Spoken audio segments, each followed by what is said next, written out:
Praise the lord, హల్లెలూయా. ప్రభునందు ప్రియ దేవుని బిడ్డలారా, ప్రభు యొక్క అత్యంత కృపను బట్టి మరి ఒక ఉదయకాల దేవుని ప్రత్యక్షపు వాక్కులోనికి వచ్చి ఉన్నాము. అనుదినము ఆయన ప్రత్యక్షపు వాక్కు ద్వారా ప్రభు మనతో మాట్లాడుతూ ఉన్నాడు. అవును, దేవుని యొక్క మాటలో శక్తి ఉన్నది, జీవం ఉన్నది, విడుదల ఉన్నది, క్షేమము ఉన్నది. ఆయన మనలను ప్రేమిస్తున్నాడు కనుక తన ప్రత్యక్షపు వాక్కు ద్వారా అనుదినము ఆయన మనలను దర్శిస్తూ ఉన్నాడు. కనుక ఏ పరిస్థితులను బట్టి భయపడక, చింతించక, ఆయన అనుగ్రహిస్తున్న ప్రత్యక్షపు వాక్కును బట్టి ధైర్యం తెచ్చుకుందాం. ఆయన అన్నిటికీ చాలినవాడు. పరిశుద్ధ గ్రంథములో 2వ దినవృత్తాంతములు గ్రంథము 20వ అధ్యాయము 20వ వచనమును చదువుకుందాం. మీ దేవుడైన యెహోవాను నమ్ముకొనుడి, అప్పుడు మీరు స్థిరపరచబడుదురు. హల్లెలూయా. మీ దేవుడైన యెహోవాను నమ్ముకొనుడి, అప్పుడు మీరు స్థిరపరచబడుదురు.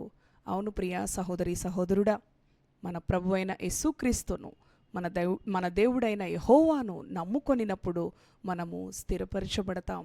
అవును, ఎంతోమంది ఎన్నో విధాలుగా వారి జీవితాలలో స్థిరపరచబడడానికి, వారి ఉద్యోగాలలో, వారి కుటుంబ జీవితంలో, అవును మరి ప్రతి విషయంలో కూడా వారు స్థిరపరచబడులాగున అనేక వాటిపై నమ్మకం ఉంచుకుంటూ ఉంటారు.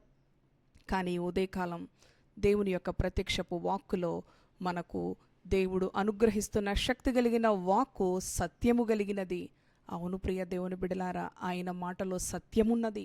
అవును, మరి ఒక వచనంలో ఉంటుంది కదా, ఈ లోకంలో ఉన్న రాజులను, అధికారులను నమ్ముకొనుట కంటేనో, మనుషులను నమ్ముకొనుట కంటేనో యెహోవాను ఆశ్రయించుట మేలు అని ఉంటుంది.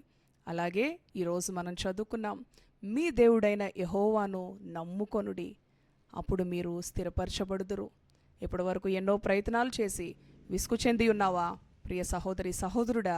ఇంక నీకు చింత అవసరం లేదు, మరి బాధ అవసరం లేదు, వేదన అవసరం లేదు. నీవు చేయవలసినది ఒక్కటే, నీ దేవుడైన యెహోవాను నీవు నమ్ముకో, అప్పుడు నీవు స్థిరపరచబడతావు. ఎంతోమంది అంటూ ఉంటారు ఎన్నో ప్రయత్నాలు, మరి ఎన్నో అయినప్పటికీ కూడా నేను ఎన్ని ప్రయత్నాలు చేసినా నా ఉద్యోగ జీవితంలోనేమి, అవును వ్యాపారంలోనేమి, కుటుంబంలోనేమి ఎన్నో సమస్యలు, ఎంతోమందిని ఆశ్రయించాను, ఎక్కడెక్కడికో వెళ్ళాను, ఎన్నో పుణ్యక్షేత్రాలకు తిరిగాను, అయినప్పటికీ నా సమస్యకు పరిష్కారము దొరకటలేదు అని ఎన్నో విధాలుగా విఫలమైన వారు ఎంతోమందిని మనం చూస్తూ ఉంటాం. ఈ ఉదయకాలం ఆయన అంటున్నాడు, నీ దేవుడైన యెహోవాను నమ్ముకో, నీవు స్థిరపరచబడతావు.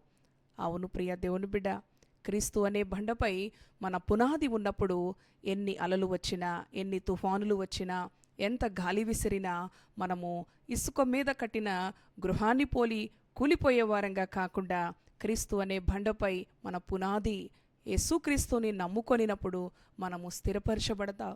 ఎన్నటికీ కూడా కదల్చబడము. అవును ప్రియ దేవుని బిడలారా, ఎన్నటికీ కృంగిపోము. ఎంతమంది శత్రువులు వచ్చి మన మీద పడినా ఆయన అంటున్నాడు, అపాయము నీ యొద్దకు రాదు అంటూ ఉన్నాడు. అవును ప్రియ దేవుని బిడ్డ, మరి ఇక్కడ యెహోషాపాతు ఈ గ్రంథంలో ఈ 2వ దినవృత్తాంతాలు 20వ గ్రంథంలో యెహోషాపాతు గొప్ప రాజు, యూదారాజు అంటూ ఉన్నాడు, మీ దేవుడైన యెహోవాను నమ్ముకొనుడి అంటున్నాడు. ఆయన గొప్ప మహారాజు అయినప్పటికీ నన్ను నమ్ముకోండి అనట్లేదు కదా. ఆ రాజుతో సహా తన సింహాసనము నుంచి దిగి శత్రువులు దుమ్మెత్తి, అవును సమూహముగా అందరూ ఏకమై మరి ఆ యొక్క రాజ్యం మీదకి మరి హతము చేయాలని వస్తూ ఉన్నప్పుడు దేవుని నమ్ముకున్న రాజు ఈ యెహోషాపాతు రాజు. అలానే తన ప్రజలకు కూడా చెప్తూ ఉన్నాడు, మరి స్త్రీలు, పసిపిల్లలు, వృద్ధులు, యవనస్తులు అందరూ కలిసి దేవుని నమ్ముకున్నారు. అయ్యా, శత్రువులు మా మీదకి వస్తున్నారు, మా శక్తి చాలదు, నీవే మా దిక్కు అని దేవుణ్ణి ఆశ్రయించినప్పుడు దేవుడు ఎంత గొప్ప విజయం ఇచ్చాడు వారి జీవితాలలో, వారు ఊహకు అందని విధముగా. అవును ప్రియ దేవుని బిడలారా, వారు స్థిరపరచబడిన వారుగా ఉన్నారు, వారు కదల్చబడని వారుగా ఉన్నారు. ఏ శత్రువు వచ్చినప్పటికీ కూడా ప్రభు అయిన యేసుక్రీస్తు యెహోవా దేవుడు వారి పక్షాన యుద్ధము చేసిన దేవుడుగా ఉన్నాడు.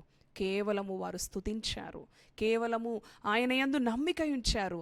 ఈ ఉదయకాలము నీ పరిస్థితులు ఏవైనప్పటికీ, ఇప్పటి వరకు ఎన్నో ప్రయత్నాలు చేసి విసుగు చెంది ఉన్నావా? అవును, రక్తస్రావం కలిగిన స్త్రీ కూడా 12 సంవత్సరాలు ఆమె యొక్క వ్యాధి చేత మరి నయం కాక, స్వస్థ చిత్రాలు కాక, వైద్యుల దగ్గరికి వెళ్ళి ద్రవ్యమంతా కూడా వ్యర్థపరుచుకొని ఏమి ప్రయోజనం లేక ఆమె హృదయంలో అనుకుంది, ఆయన వస్త్రము ముట్టుకుంటే చాలు నాకు స్వస్థత వస్తుంది అని ఆమె నిశ్చయించుకుంది. ఆమె నమ్మింది కనుకనే దేవుని కార్యాన్ని చూసింది. ఆమె స్థిరపరచబడింది.